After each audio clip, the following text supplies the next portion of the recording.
Me and Todd are at Fight Camp 2025 and we've got some of his beautiful things from the Todd Cutler line that we've cherry picked out because they're particularly interesting and we're going to talk about them here in this video.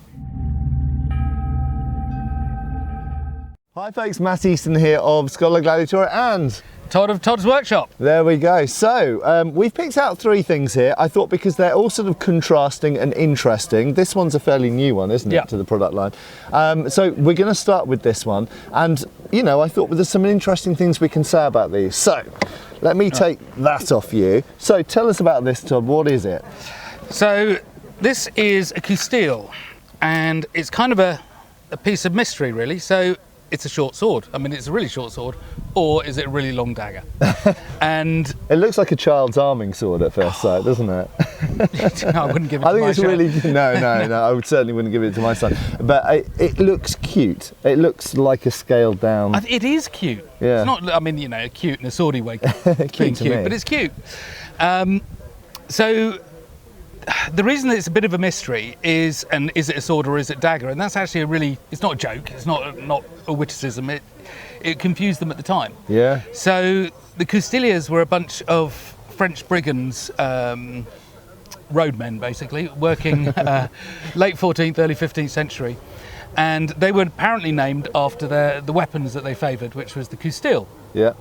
Which was described in accounts at the time as a short sword or a long dagger. Yeah. So it seems that they couldn't really decide at the time.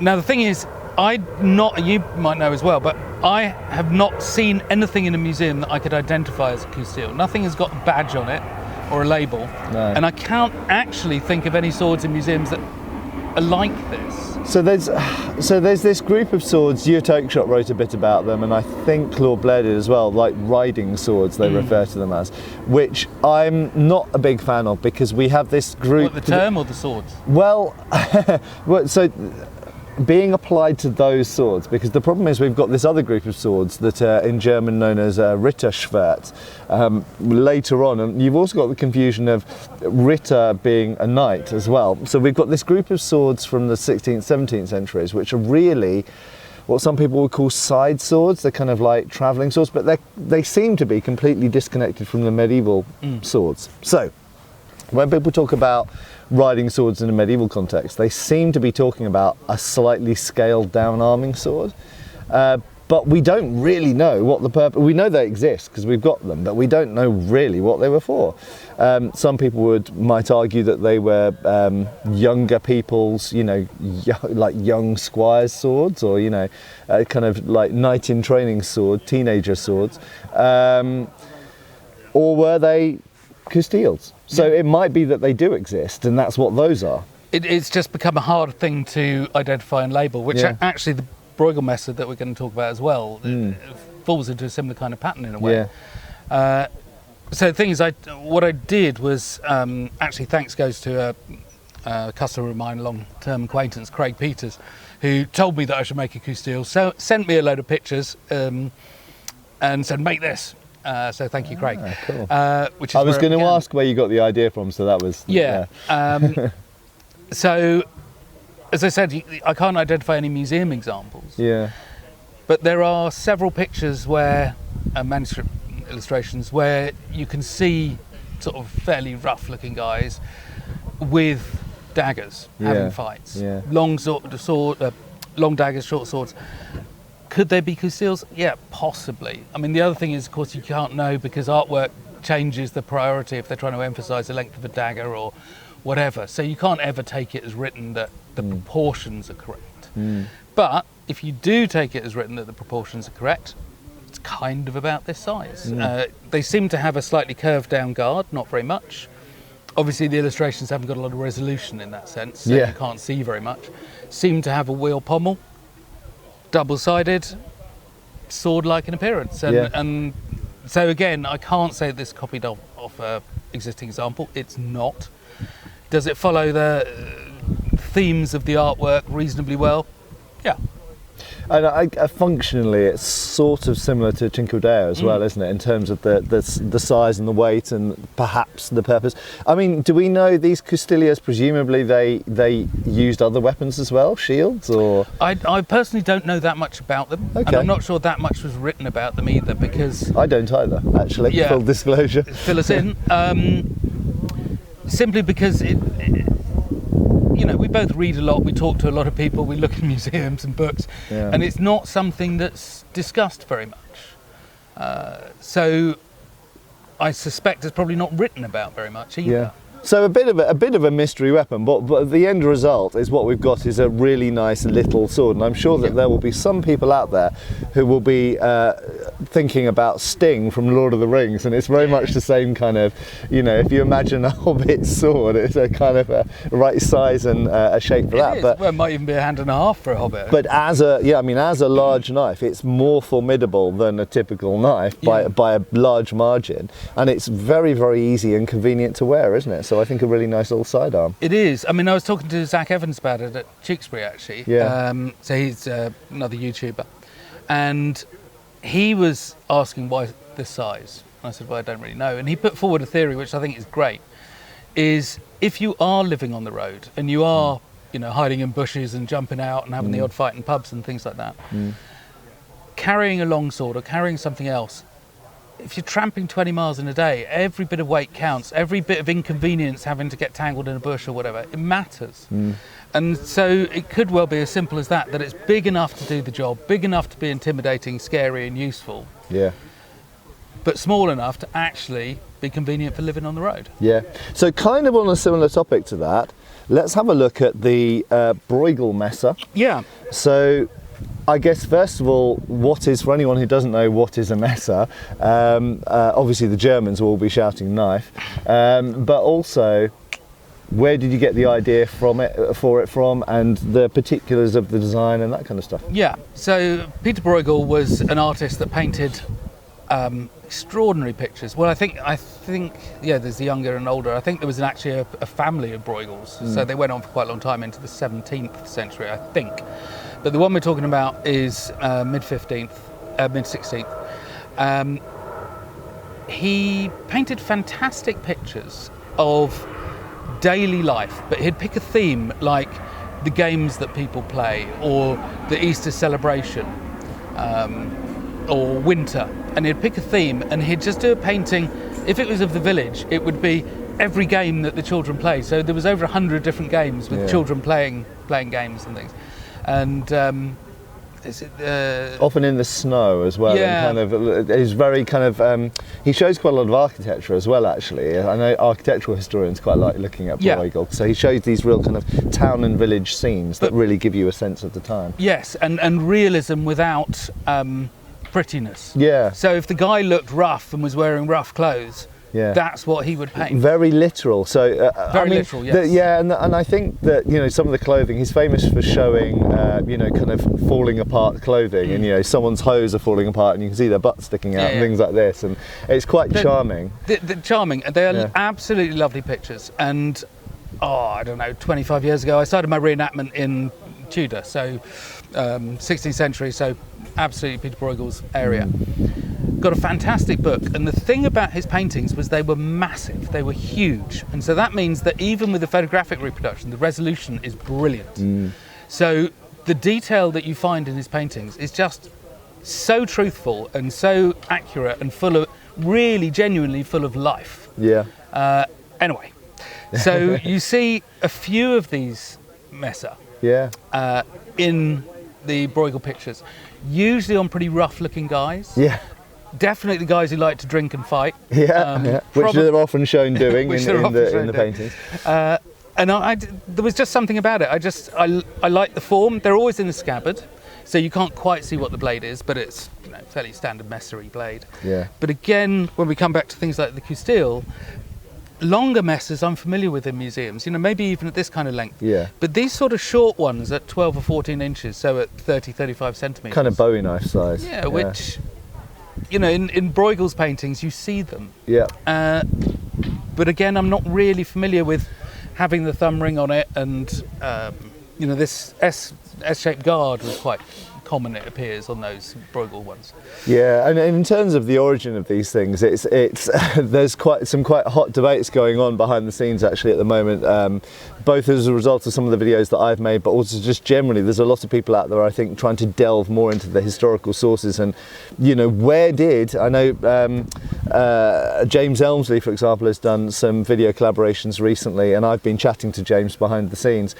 Where did the Langmesser come from? We don't know. And, you know, some people, I think, 20 years ago were like, well, it was a development of the Bauernwehr. But the problem is the Bauernwehr seems to, for the most part, be popular after the Langmesser. Yeah. So it's the relationship between the Bauernwehr, what's sometimes called the Hauswehr, and the Langmesser. These forms of knife sword thing that were used mostly in the civilian world, but also bled over into the military world, because of course if you've got a big knife, why not take it to war? It's very complex, and the basic answer is, while there are people more probably expert on the cutting edge of research of these things, we don't actually really know.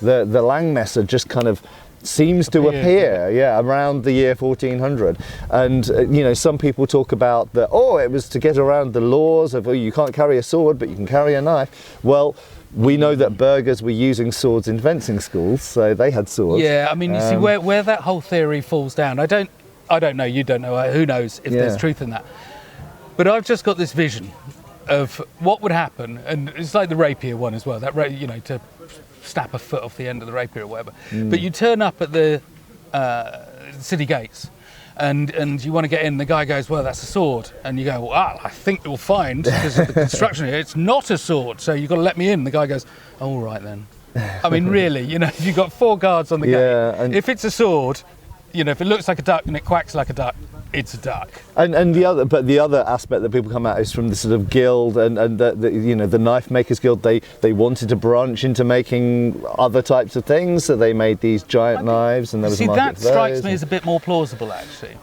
And maybe it's a combination of all of these things. It doesn't have to be an either-or thing, you know.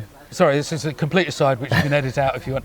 But I was talking to my friend Ash, who makes bricks. Yeah. And he in the continent it was different. You had guilds for making bricks. Yeah. In England you didn't. So that if they were under any guild's control, it was under clothing makers, but not under armourers. Okay. But generally it wasn't under control at all. And so that side's interesting. But the other thing that used to happen was if you imported armour into the UK, into England, you had to pay tax on it, like big heavy tax. Yeah. But you didn't on components.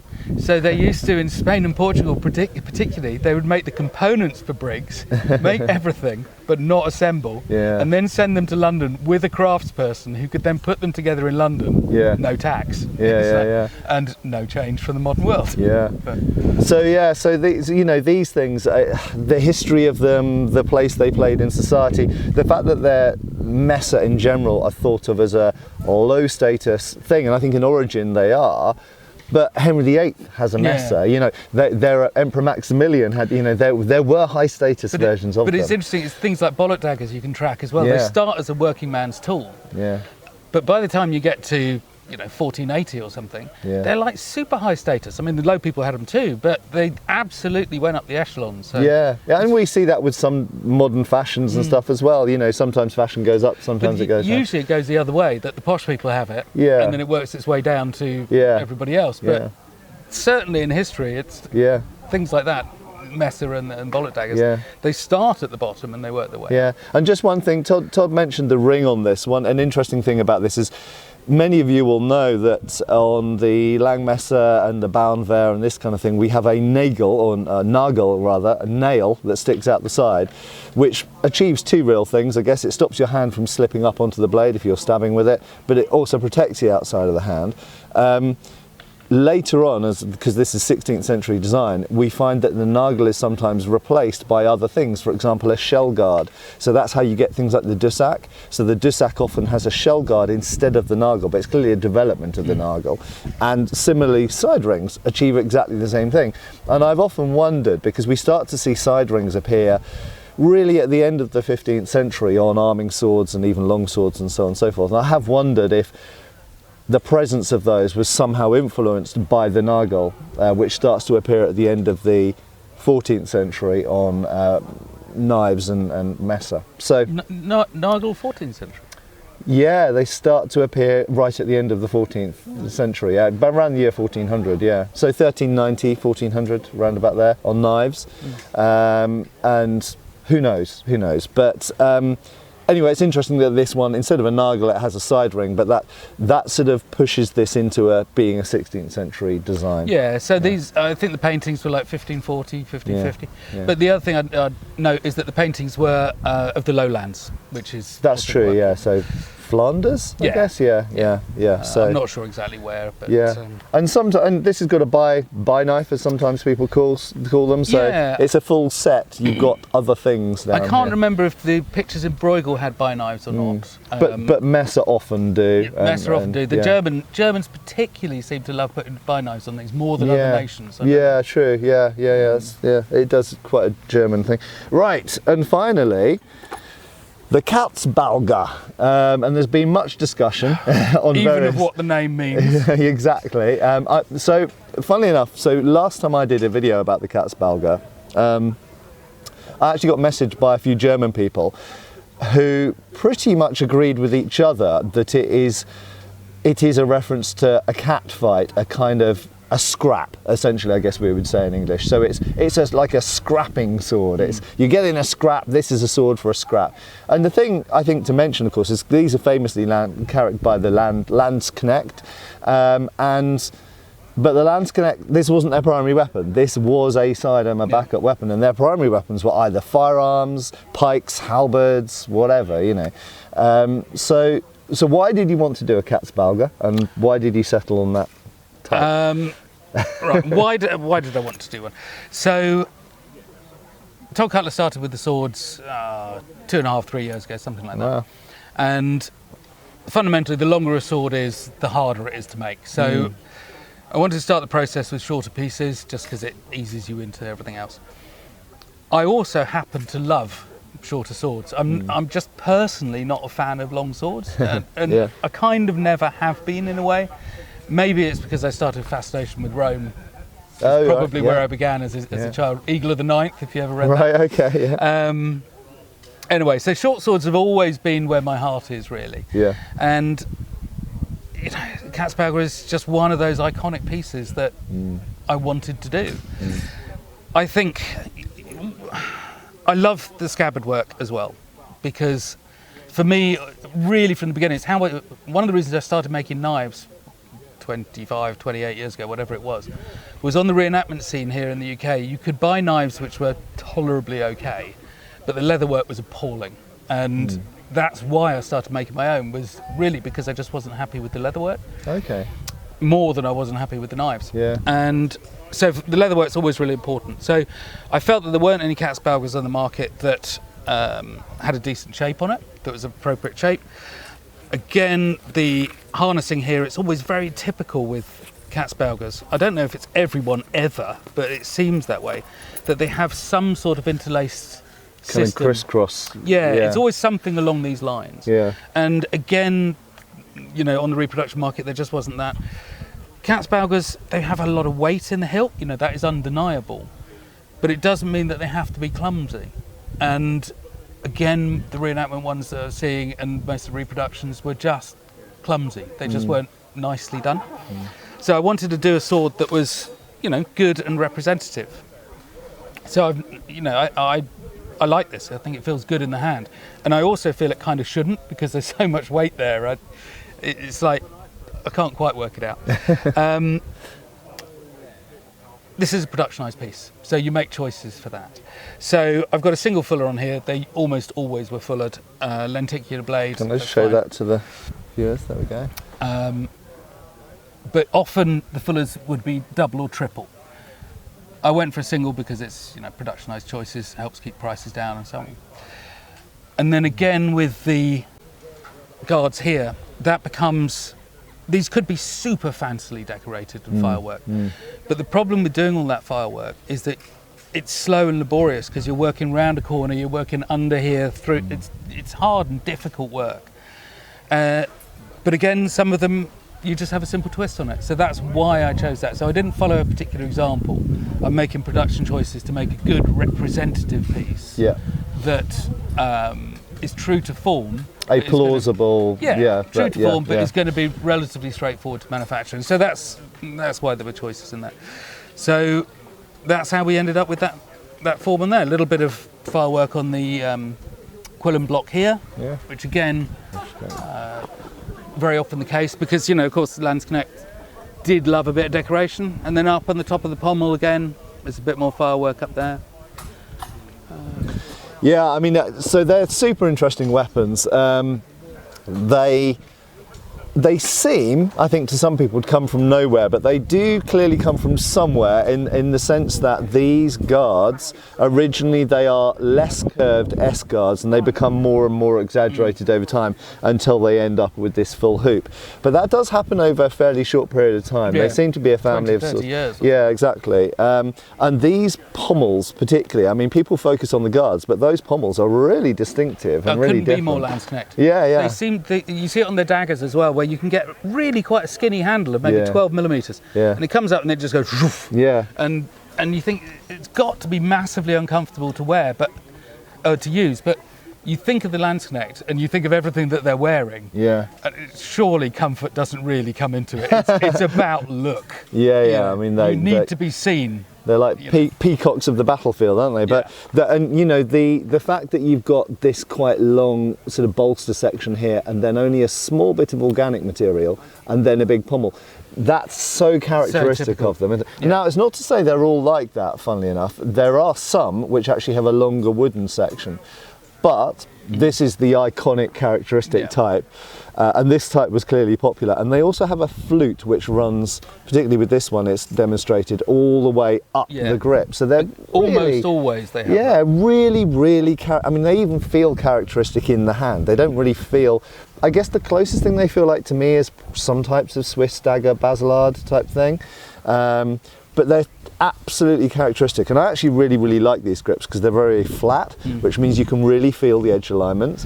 But less so with the daggers, but actually on this one as well, the pommel fits quite nicely in the hand. It doesn't get in the way, it doesn't hotspot you. Your hand's not going to slide off. And so it's really positive, but not uncomfortable.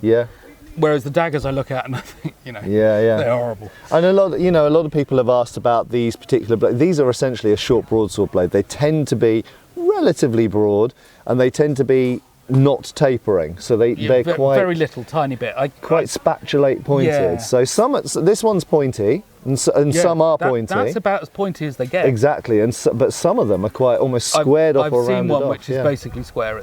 And the question is why would, I mean, I have done a video kind of attempting to approach that subject. I wouldn't say answer, and we don't really know. I mean, it does seem like these are chopping weapons for the cat fight, for the kind of melee, and they're just not really that concerned about thrusting with them. It just seems an odd choice to not have a thrusting tip on something which you might want to thrust with. Sure, but then, and there are other strange things about them. The fact that because they've taken what's essentially the quillons and wrapped them around, we don't have really much protection here.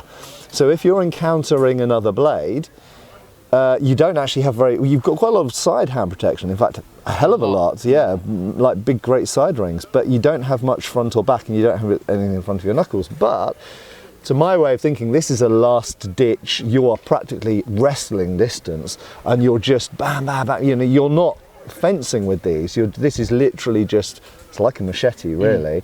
Quite brutal, very, very close in range weapons. And an interesting point that some of my viewers made, which I'd not really thought about, was if you think of the Landsknecht in your mind and think of what they're wearing, you think about when the proverbial hits the fan and you're actually having to pull a sword out, you don't want to get tangled in your clothing. So any type of long cross guards, knuckle bows, anything like that is not going to get tangled in clothing because it's just round. So, but maybe they should have had Viking saxes though. That would have. Well, that would have been even.